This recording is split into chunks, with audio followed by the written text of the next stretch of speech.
Então, quando você cala um deputado, você não cala aquela pessoa. Você está calando os milhares de eleitores que, não podendo, obviamente, cada um se autorrepresentar, escolheram aquele parlamentar para falar. Silveira. Porque, em tese, constitucionalmente falando, o deputado federal, ele não é imune, enfim, de... Suas opiniões, palavras e votos. Não, então, civil e criminal. Sim, mas isso acabou no Brasil. Isso acabou há muito tempo. Isso Mas, no parlamentar... mas o erro está no parlamento. Sim, total. Por que o Daniel Silveira teve a sua condenação a despeito... Eu não concordo com o que ele falou, mas ele falou isso no âmbito das suas opiniões enquanto parlamentar. E é importante dizer isso, que as pessoas não entendem. Essa história da imunidade parlamentar não é uma garantia do parlamentar.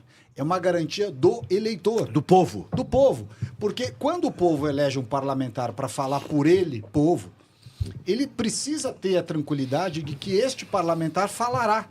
Né? Tanto que aquilo chama-se parlamento, para você falar, você poder falar. Então, quando você cala um deputado, você não cala aquela pessoa. Você está calando os milhares de eleitores que, não podendo, obviamente, cada um se autorrepresentar, escolheram aquele parlamentar para fazê-lo. No caso do Daniel Silveira, é um caso típico de imunidade parlamentar, em que pese, muitos, inclusive eu, discordem do que ele falou do ponto de vista de conteúdo. Mas é o direito dele falar. E o que aconteceu com o parlamento? Com o legislativo, com a Câmara dos Deputados. A Câmara dos Deputados agiu mal, se acovardou, se curvou a uma série de interesses que estavam obscuros ali naquele momento dentro do parlamento e optaram por caçar o mandato do Daniel Silveira e permitir que ele fosse preso, aquela coisa toda, por crime de opinião. Então, veja que o precedente, como você bem colocou, o precedente criado naquele caso do Daniel Silveira, ele acaba sendo novamente utilizado para diversos outros casos. Claro que há situações, e que não são crime de opinião, é uma outra coisa, por exemplo, aquele cara que é acusado de ter matado a Marielle, por exemplo. Isso aí não tem imunidade parlamentar porra nenhuma. Sim. O cara tem que ser preso, porque o ato de mandar matar a Marielle não tem nada a ver com o exercício do trabalho parlamentar. Mas as opiniões propriamente ditas são inerentes ao exercício do mandato parlamentar, sejam as do Daniel Silveira, sejam as de quaisquer maluco do PSOL, por exemplo. Mas cabe para o parlamentar, é uma pergunta boa, enquanto no exercício do seu mandato, tá lá no parlamento lá, calúnia, difamação, caberia? Não, caberia. Tipo de coisa? Não, caberia. Porque é civil e criminal. Na minha ideia, como advogado, mas cada advogado pode ter o seu... Mas eu, como advogado, eu penso que o parlamentar, enquanto parlamentar dentro de uma tribuna, dentro de um parlamento, do Congresso, ele pode falar suas ideias e opiniões, mesmo que divergem de outra pessoa.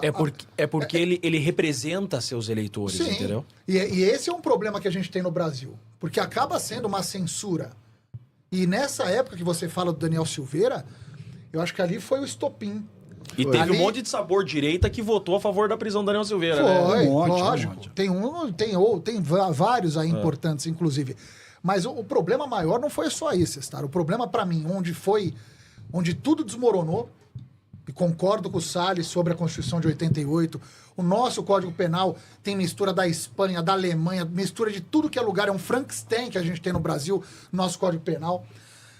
Tem um ordenamento jurídico péssimo, onde ministros são indicados, com PGR indicado, então é feito para não funcionar. Mas pior que tudo isso, vou voltar aqui, como o Chiquini falou que na aula de direito, a primeira coisa que você aprende é que o direito ele não é certo. Né? Uma ciência exata. Uma ciência exata. Pô, se eu ler um livro, eu tenho que ler o que está escrito. Eu não tenho que achar que dentro daquele texto possa ter alguma coisa diferente do que eu estou lendo. E o grande problema que acontece no Brasil hoje é justamente esse. O juiz... Eu tenho casos, inclusive, semelhantes, praticamente iguais. Tem um caso até de uma pessoa que tem com um juiz e outro com um pedido semelhante com outro juiz. As mesmas provas. Um foi deferido e outro não. Então, a gente tem no ordenamento jurídico um processo que, na verdade, depende da vontade do juiz naquele dia. Se ele acordou de bom humor, se ele não acordou de bom humor, se o ministro acordou feliz ou não. Isso está errado. Agora, somando a época de Daniel Silveira e depois do Bolsonaro não ter tido força de poder escolher o seu diretor-geral da PF, por exemplo. Depois de ter dado indulto ao Daniel Silveira e caçarem o indulto. Naquele momento, a partir daquele momento, a partir daquele momento que ele aceitou, eu não sei o que ele poderia ter feito, mas que ele aceitou, ou seja, aceitou porque o Senado não fez nada. Um diretor da PF escolhido por um ministro, ou ele aceitou que fosse retirado um perdão ao Daniel Silveira, acabou. Pô, deram perdão pro Valdemar da Costa Neto, pro José Dirceu, por uma série de pessoas. Aí, no caso ele, dando pro Daniel Silveira o perdão, o Supremo tira essa prerrogativa.